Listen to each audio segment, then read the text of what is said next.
کچھ عورتیں ایسی ہیں جو تم پر حرام کی گئی ہیں ہمیشہ ہمیش کے لیے، ان سے کبھی نکاح نہیں ہو سکتا۔ ان کا بیان ہے، وہ کون سی عورتیں ہیں؟ اللہ تعالیٰ فرماتا ہے حرمت علیکم امہاتکم و بناتکم و اخواتکم و عماتکم و خالاتکم، یہاں تک تمہارے اوپر تمہاری مائیں حرام ہیں، ماں سے کبھی نکاح نہیں کر سکتا، اور تمہاری بہنیں تمہارے لیے حرام ہیں، مائیں حرام ہیں، بہنیں حرام ہیں، بیٹیاں تمہارے اوپر حرام ہیں، اپنی بیٹی سے کوئی نکاح نہیں کر سکتا۔ تمہاری پھوپھیاں اور تمہاری خالائیں، یہ وہ جو ابد الآباد ہمیشہ ہمیش کے لیے تم پر حرام ہیں، ان کو محرم عورتیں کہا جاتا ہے، ان سے پردہ بھی نہیں ہے، باپ کا اپنی بیٹی سے نہیں ہے، بیٹے کا اپنی ماں سے نہیں ہے، اسی طرح بہن کا بھائی سے نہیں ہے، یہ محرم عورتیں ہیں جن سے نکاح کبھی نہیں ہو سکتا۔ اس کے علاوہ کچھ اور بھی ہیں، یہ 5 تو میں نے بتایا، ماں، بیٹی، بہن، پھوپھی اور خالہ، یہ 5 ہوئی۔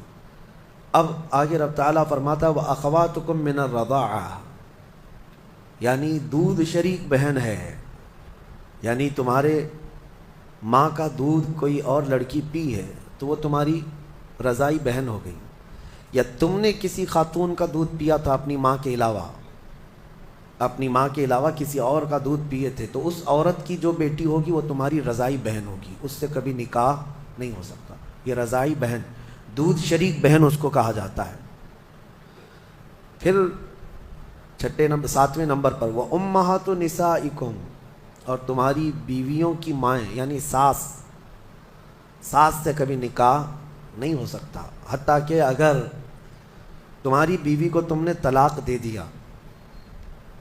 دیا ختم ہو گئی، یا پھر انتقال بھی ہو گیا بیوی کا، تب بھی اس بیوی کی ماں سے کبھی نکاح تمہارا جائز نہیں ہے، وہ ماں کے درجے میں ہو گئی، کیونکہ ماں اور بیٹی کو نکاح میں جمع کرنا جائز نہیں ہے۔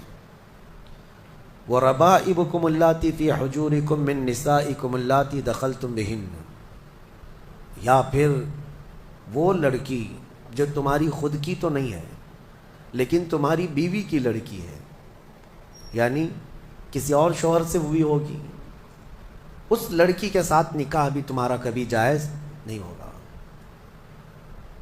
اور پھر آگے 2 بہنوں کا ایک نکاح میں جمع کرنا، یہ بھی سخت حرام ہے، یعنی ایک عورت سے نکاح کیا تھا اور اسی عورت کی بہن سے دوبارہ ایک ہی نکاح میں شریک کر لیا، زندگی دونوں بہنوں کے ساتھ گزار رہا ہے، تو وہ سخت گناہ کبیرہ میں مبتلا ہے، حرام ہے، زنا ہے، نکاح ہوگا ہی نہیں، نکاح نہیں ہوگا۔ دوسری بہن کے ساتھ جو اس نے نکاح کیا وہ نکاح منعقد ہی نہیں ہوا، اس نے اس کے ساتھ زنا کیا۔ تو یہ عورتیں ذہن میں رہیں۔ بعض لوگ پھر ہم سے یہ بھی سوال کرتے ہیں، چاچا کی بیٹی سے، ماموں کی بیٹی سے، پھوپھی کی بیٹی سے نکاح جائز ہے یا نہیں؟ تو ہندوؤں کے ہاں کچھ چیزیں اس طرح کی مانی جاتی ہیں کہ ان کے ہاں چاچا کی بیٹی سے نکاح نہیں ہوتا، لیکن اسلام میں ایسا نہیں ہے۔ صرف تمہاری سگی بہن سے نکاح جائز نہیں، باقی جو تمہارے کزنز ہیں، یعنی چاچا کی بیٹی، پھوپھی کی بیٹی، ماموں کی بیٹی، خالہ کی بیٹی، ان سب سے نکاح جائز ہے، ان سب سے نکاح جائز ہے۔ بسا اوقات ایسا بھی ہوتا ہے، میں آپ کو بتاؤں، مثال کے طور پر تمہارے ماموں کی نواسی ہے، آپ کے ماموں کی نواسی ہے، یعنی آپ کے ماموں کی بیٹی، ویسے دیکھا جائے تو رشتے میں تمہاری کیا لگتی ہے؟ وہ بھانجی، رشتے میں تمہاری بھانجی لگتی ہے۔ تو ظاہر سی بات ہے بہن کی بیٹی سے اور بھائی کی بیٹی سے بھی نکاح جائز نہیں ہے، سگی بھانجی اور سگی بھتیجی سے نکاح جائز نہیں، لیکن اگر اس طرح ماموں کی بیٹی بھانجی لگ رہی، اس سے نکاح جائز ہے۔ اسی طرح پھوپھی کی نواسی یا پوتی ہے، اس سے بھی تمہارا نکاح جائز ہے، وہ سگی بھانجی یا سگی بھتیجی نہیں ہے۔ تو یہ احکام مسلمانوں کو یاد ہونا چاہیے کہ کون سی عورتیں تمہارے لیے حلال ہیں اور کون سی عورتیں تمہارے لیے حرام ہیں۔ اب ان کے علاوہ جو عورتیں میں نے بتایا، یہاں جو عورتیں میں نے بتایا، ان عورتوں کے علاوہ جتنی بھی عورتیں ہیں جن سے نکاح تمہارا جائز ہے، ان سے پردہ بھی واجب ہے، یہ بات یاد رکھ لیں۔ جس سے تمہارا نکاح ہو سکتا ہے اس سے تمہارا پردہ کرنا بھی واجب ہے.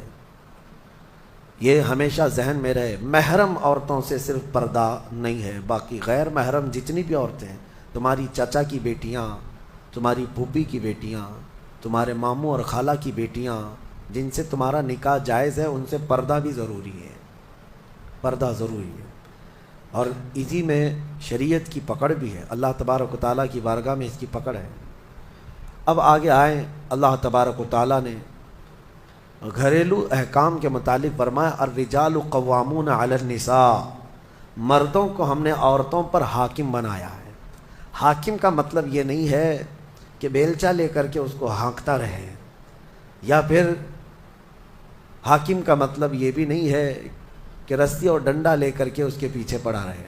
حاکم کا مطلب یہ ہے کہ مرد کو معاش کی تمام ذمہ داریاں دی گئی ہیں. گھر چلانا، گھر کا خرچہ لانا، یہ مرد کی ذمہ داری ہے. اور گھر گرہستی جو اندر کے معاملات سنبھالنا، یہ عورت کے کام ہے.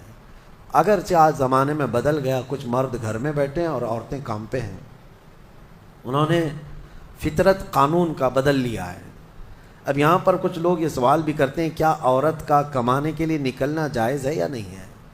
اس سلسلے میں آپ کو بتا دوں، عورت اگر شریعت کی پابندیاں کرتی ہے اور حدود شرع میں رہ کر کے کوئی جاب اس کو لگتی ہے یا کوئی کام کرتی ہے تو بالکل اس کے لیے جائز ہے، کوئی حرج نہیں. عورت کا کمانا اسلام میں کہیں پر بھی یہ نہیں کہا گیا کہ ناجائز ہے، جائز ہے. لیکن اس کے شریعت کے جو تقاضے ہیں اگر وہ پورا کر سکتی ہے تو دونوں کو ساتھ میں لے کر کے چلنا چاہے تو چل سکتی ہے. لیکن اللہ نے جو قرآن میں فرمایا مردوں کو عورتوں پر حاکم بنایا گیا، مردوں کو عورتوں پر حاکم بنایا گیا. اور اسی سے آپ کو یہ سمجھ میں آ جانا چاہیے کہ آپ کے لیے نان و نفقہ لانا، گھر بنانا، گھر کے اخراجات لانا، یہ مردوں پر ہے. کچھ بیچارے بھیکاری لوگ ہیں جو عورتوں کے اوپر اس قدر ظالم بن کر کے بیٹھے ہوتے ہیں کہ وہ سارا خرچہ سسرال سے ہی چاہتے ہیں کہ عورت کا جو مائکہ ہے یا اس کا مرد کا جو سسرال ہے وہیں سے وہ سب کچھ لانا چاہتے ہیں. اور ہمارے ہاں شادیوں میں بھی یہی رواج بہت زیادہ ہے. بہت سارے لوگ شادی اس لیے بھی کرتے ہیں کہ بہت زیادہ جہیز لائے گی عورت، بائک لائے گی، کار لائے گی، اسی لالچ میں شادی کرتے ہیں. میرے عزیزوں، مرد اللہ نے تمہیں بنایا ہے، تم اپنے ہاتھوں سے کماؤ اور عورت کو کھلاؤ، ایک صدقے کا ثواب ہے. اور نہیں کر سکتے تو جہیز کیوں مانگتے ہو؟ مسجد کے باہر کھٹوری لے کے بیٹھ جاؤ، روز آنے جانے والے کچھ نہ کچھ ڈالیں گے، وہ اور زیادہ بن جائے گا. بات سیدھی سی ہے. کچھ لوگ آفیشیل طریقے سے مانگتے ہیں اور کچھ لوگ اندر میز کے اندر سے مانگتے ہیں. دونوں مانگنے والے ایک ہی ہیں، بھکاری ہیں. مردوں کو اللہ تبارک و تعالیٰ نے اس کا حکم نہیں فرمایا. عرب میں جا کر کے دیکھیں، شادی کرنے کے لیے جب ہم وہاں یہ کہتے ہیں کہ ہندوستان میں عورت جہیز لاتی ہے، عورت کا باپ کپڑے بھی دیتا ہے، پیسہ بھی دیتا ہے، تو وہ اچھل جاتے ہیں. کیا ایسا بھی ہوتا ہے؟ ہم کو لے چلو، ہمیں وہاں سے شادی کروا دو. اس کی وجہ یہ ہے کہ عرب میں آج بھی مہر بہت اونچا ہوتا ہے. صرف سعودی کا مہر 50,000 ریال عام عورتیں مانگتی ہیں. عام عورتیں 50,000 ریال کی بات کر رہا ہوں، تقریباً 11-12 لاکھ روپے ہو جاتے ہیں. تو نارمل مہر جو ہے یہ رکھا جاتا ہے. پھر مرد کے اوپر یہ ضروری ہوتا ہے وہ اپنے باپ کے گھر میں نہ لے جائے شادی کر کے، خود کا گھر ہو تو شادی کر. یہ سارے وہاں پر ضروریات رکھے گئے. بہرحال ہمارے ہاں اگرچہ یہ دوسری قوموں سے رواج آ گیا ہے لیکن آپ کو بدلنے کی ضرورت ہے. کم از کم آپ اپنا نیا گھر نہیں بنا سکتے، بہت کچھ نہیں کر سکتے، تو کم از کم ان گھر والوں سے، عورت والوں سے مانگنا تو بند کر دو. جتنا آپ کے پاس ہے اسی میں خوش رہو. اور اللہ کا وعدہ ہے قرآن میں کہ اگر تم فقیر بھی ہو تو اللہ اپنے فضل سے غنی بنا دے گا، غنی بنا دے گا. اب ایک اور آیت اس میں آئی ہے. اللہ تعالیٰ فرماتا ہے جب شوہر اور بیوی کے درمیان اختلاف ہو جائے، جھگڑے زیادہ ہو جائے، تو اللہ نے فرمایا ادھر سے ایک آدمی ادھر سے ایک آدمی آئے. فَبَعَثُوا حَكَمًا مِّنْ أَهْلِهِ وَحَكَمًا مِّنْ أَهْلِهَا إِن يُرِيدَا إِصْلَاحًا. اگر وہ لوگ اصلاح چاہتے ہیں تو دونوں کی طرف سے ایک ایک آئے اور بیٹھے. اللہ فرماتا یوفق اللہ بینہما، اللہ ان دونوں کے درمیان پھر سے اتفاق پیدا فرمائے گا. اصلاح کی نیت ہونی چاہیے.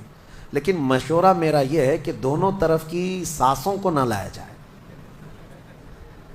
ہاں، نہ لڑکی کی اماں کو لایا جائے نہ لڑکی کی اماں کو لایا جائے. فیصلے بگڑ جاتے ہیں، کیونکہ برسوں سے ہم نے بھی دیکھا ہے بہت سارے گھروں کو توڑنے میں ان لوگوں کا ہاتھ رہتا ہے. ہونا تو یہ چاہیے کہ ماں اپنی بیٹی کو ہمت دے کہ ساری مصیبتیں آتی رہتی ہیں، تکالیف آتی رہتی ہیں، تم آگے بڑھو. نہیں، بلکہ وہاں تو وہ اڑنگا ڈال کر کھڑی رہتی ہیں. کیسے تو برداشت کرتی ہے؟ چھوڑ کر کے آ جا. کب تک پالے گی؟ قرآن کا حکم یہ ہے کہ دونوں کی طرف سے ایک ایک ذمہ دار جائیں. اگر اصلاح کی نیت ہے تو اللہ دونوں کے درمیان اتفاق پیدا فرمائے گا، دونوں کے درمیان اتفاق ہوگا. اور